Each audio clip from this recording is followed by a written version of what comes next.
Hello and welcome along to Marvellous Histories, and today's little gem that I've brought you to see is All Saints Church at Waldershare. Now this place, yeah, I know what you're saying, it's another church, but this place is absolutely chock full of history. Originally a 12th century, late 12th century church. It's been built upon since then. It lies on the North Downs Way, and they open it up for visitors to come in and see its frankly magnificence from 10:30 till 3:30 every day. So without further ado, I'm going to take you and have a look around. Just look at this tree. It is huge. Big yew tree. I'll see if I can pop the camera down and I'll just walk across and stand next to it and then come back to you, just so you can see just how big it is. Hold on.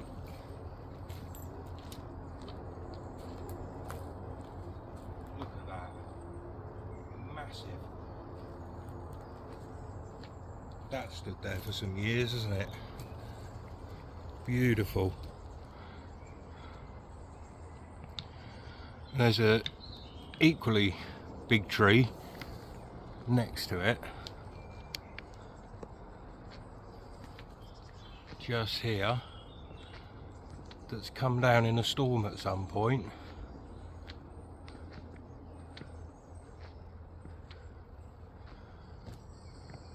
And this one is actually being held up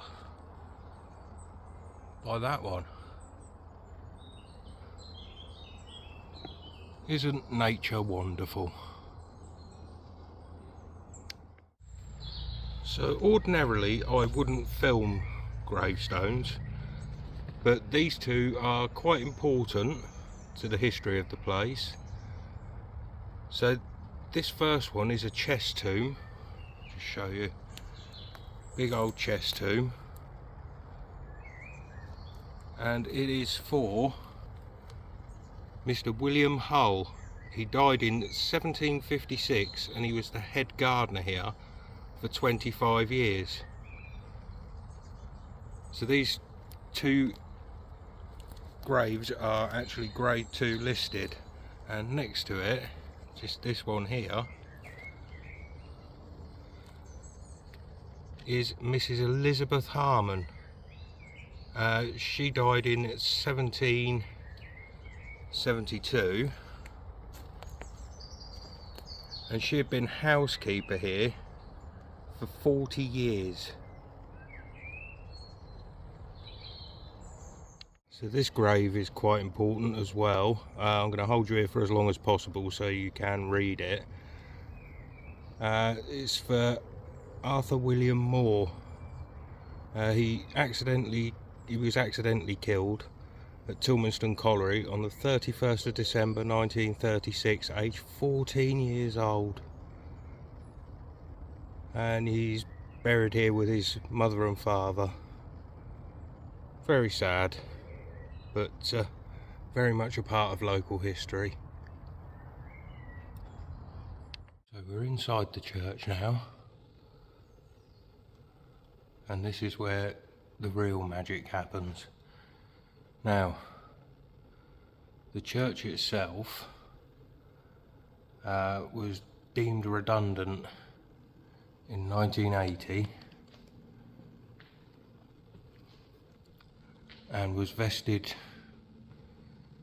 into the church's conservation trust in 2006, as this plaque is going to tell you a little bit. So the church remains consecrated, although it's redundant, so I'm being a little bit respectful if I can be. Now, all the glass you see in here comes from Victorian times. I'm still getting used to this gimbal, I'm sorry.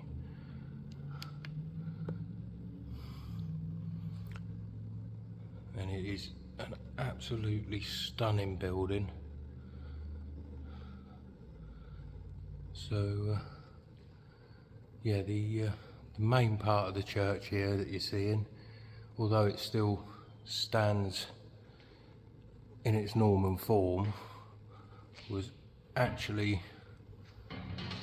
sorry I'm walking across the grate, was actually extensively rebuilt in 1886 by one Ewan Christian.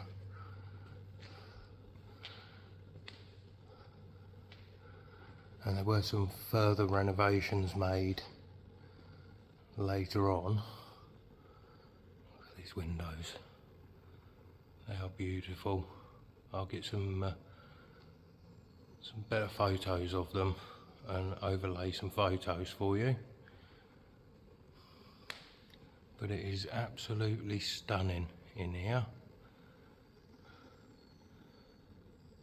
Like I say, I will get you some better photos of these windows, maybe a bit of footage. Right, what I have to do now is switch you off for a minute, because there are some rather special parts of the church that I would like you to see. This part is proving a little bit difficult to film for you. I will try and get it for you as best I can. It is a huge monument, and that is for Sir Henry Furness. I'm not sure if I'm pronouncing it quite right, but I've had to extend my tripod to try and get you in there.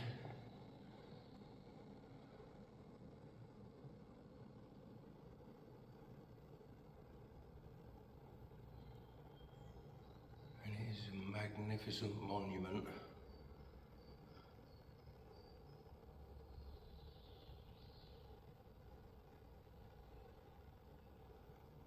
You can see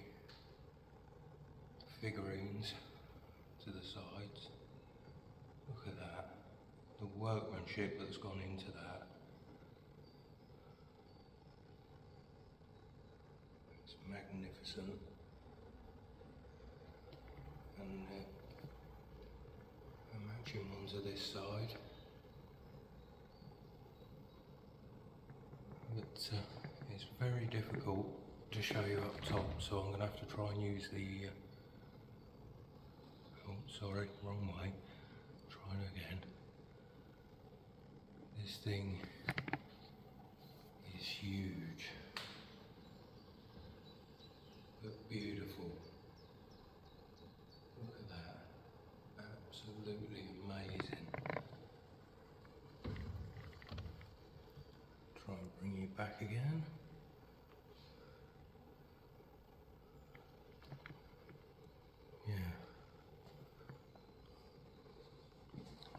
Quite clearly see they keep it cordoned off. And, I don't know if you can, this is where I really mess up when I try and use the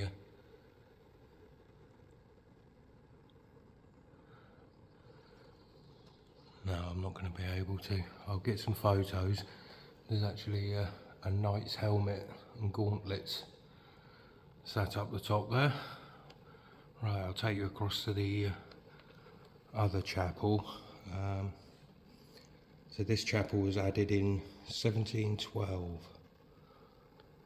So I'll just take you across and show you the other one. So again, this is quite difficult to film for you, but I'll try my best. So we're going to go through. And, sorry, bumping you. So this monument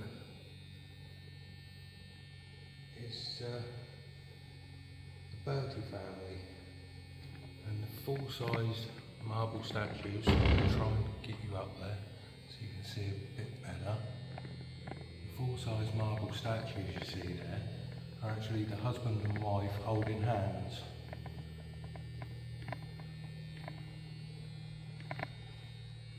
Again, another absolutely spectacular monument.